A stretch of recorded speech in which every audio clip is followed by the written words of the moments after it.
राज्यसभा चुनाव राजस्थान से 3 सीटों पर होने वाले हैं और इसके लिए बीजेपी और कांग्रेस दोनों ही पार्टियां तैयारी में जुटी हैं। जाहिर सी बात है कि 2 सीटें बीजेपी के खाते में जाएंगी और 1 सीट कांग्रेस की।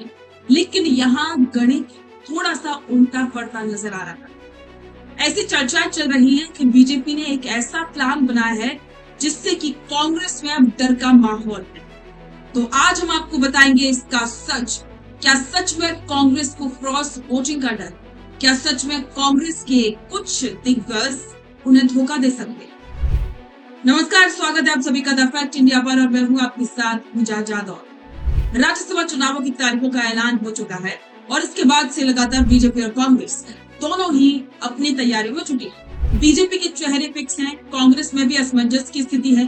कांग्रेस इस चुनाव को लेकर के बहुत ही फूक फूक कर कदम उठाएगी। वैसे तो लगभग तय है कि 1 सीट कांग्रेस के खाते में जाएगी, लेकिन अब ऐसा कहा जा रहा है कि कांग्रेस के खिलाफ क्रॉस वोटिंग हो सकती है। आखिरकार ऐसा क्यों चर्चा का विषय बना हुआ है और साथ ही ऐसे कौन से दिग्गज हैं जिनको लेकर कांग्रेस को डर है, और आखिर ऐसे कौन से दिग्गज हैं जिनको लेकर कांग्रेस को डर है कि वो बगावत कर सकते हैं। और साथ ही आपको ये भी बताएंगे कि बीजेपी का वो प्लान क्या है जिसको लेकर के कांग्रेस में अब डर का माहौल बना। सबसे पहले समझिए राजस्थान विधानसभा का अंकगणित।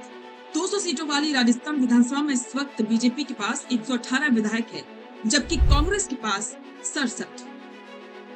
राज्यसभा की 1 सीट जीतने के लिए कम से कम 51 प्रथम वरीयता के वोटों की जरूरत होती है।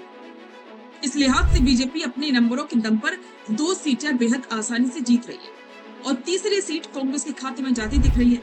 लेकिन असली सस्पेंस यहीं से शुरू होता है। सियासी गलियारों में कयास है कि बीजेपी अपना तीसरा उम्मीदवार उतारकर कांग्रेस के किले में सेंध लगाने की तैयारी में है। अगर बीजेपी ने तीसरा खिलाड़ी मैदान में उतारा तो मुकाबला सीधे क्रॉस वोटिंग और बाड़ेबंदी तक पहुंच जाएगा।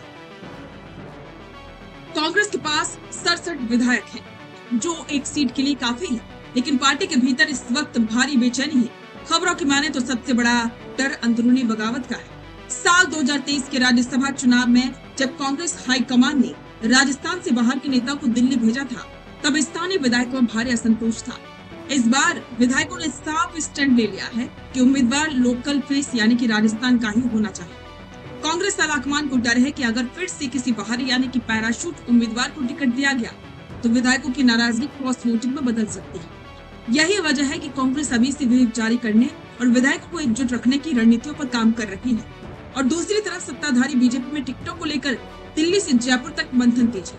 मुख्यमंत्री भजनलाल शर्मा और प्रदेश अध्यक्ष मदन राठौर संभावित चेहरों पर पैनल तैयार कर चुके हैं। रेस में 3 नाम सबसे ज्यादा चर्चा में। पहला नाम है रवनीत सिंह बिट्टू। पंजाब के सियासी समीकरणों और केंद्रीय मंत्रिमंडल में पंजाब का प्रतिनिधित्व बनाए रखने के लिए केंद्रीय मंत्री रवनीत सिंह बिट्टू को दोबारा राजस्थान से ही मैदान में उतारा जा सकता है। नारसी कोलारिया राष्ट्रीय स्वयंसेवक संघ के बेहद करीबी माने जाने वाले और जाने माने समाज सेवी नारसी कोलारिया का नाम इस बार सबसे बड़े डार्क हॉर्स के रूप में उभर रहा है। सुनीता बैसला दिवंगत गुर्जर नेता कर्नल किरोड़ी सिंह बैसला की बेटी सुनीता बैसला की दिल्ली में हुई हालिया मुलाकातों ने भी सियासी हलचल बढ़ाई। माना जा रहा है कि बीजेपी उन्हें उतारकर पूर्वी राजस्थान के गुर्जर समीकरणों को साध सके। तो आप देख ही रहे हैं कि राजस्थान से राज्यसभा का दंगल काफी इंटरेस्टिंग हो चुका है। और अब सबसे बड़ा सवाल, क्या सच में बीजेपी को तीसरा उम्मीदवार उतारेगी या फिर चुनाव बड़ी आसानी से जैसे अब तक संपन्न होते आए हैं वैसे हो जाएगी? आपको क्या लगता है?